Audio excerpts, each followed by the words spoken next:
Si Pedro kalungsod usa kanhi kabatan-ong lumad sa Kabisayan. Usa siya ka sakristan ug usa sa mga bayong-bayong nga mga katekista nga mikuyog sa pipila ka mga Espanyol nga paring Jesuita. Gikan sa Pilipinas ngadto sa Ladrones. Gitawag usab kini og kapupud-an sa mga katawhan nga anaa sa kasadpang bahin sa Lawod Pasipiko kaniadtong tuig 1668 aron pagsangyaw sa pagtuong Kristohanon ngadto sa mga Kamoro, ang mga lumulupyo sa Ladrones.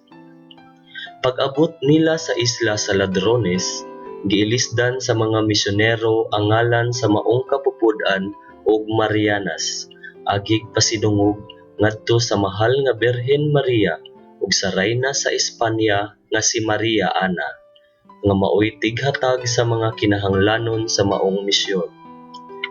Ang labing halandumong pagpangbuno nahitabo kaniadtong Abril 2, 1672, Sabado sa dili pa ang Domingo sa Lokay. Sa mga alas 7 na sa buntag niadtong adlaw, si Pedro nga nagpanuigo nag mga 17 ug ang labaw sa misyon nga si Padre Diego Luis de San Vitores nagbunyag sa bag-ong gianak nga babae. Apan didit-an sila samahan nga ginganlag matapang sa pagbuhat sa maong seremonyas.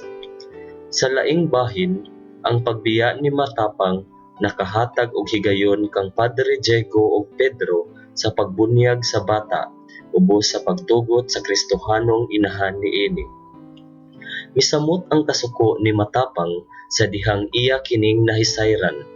Sa kapintas, iyang gibangkaw pag-una si Pedro. Hanas kaayong milihay-lihay ang batan-on. Apan sa katapusan, naigo og bangkaw si Pedro sa dughan ug natumba siya. Niadtong Marso 5 tuig 2000, gibayaw si Pedro kalungsod ngadto sa kadungganan sa altar isip beato nga gipanguluhan ni Papa Juan Pablo II. Karong umaabot Oktubre 21, 2012, ato nang masaksihan ang iyang kanonisasyon isip nga atong unang patron sa Kabisayan nga mao si San Pedro kalungsod. Ang kanonisasyon pagabuhaton ngadto sa Roma nga panguluhan sa atong talahorong Santo Papa Benedicto XVI.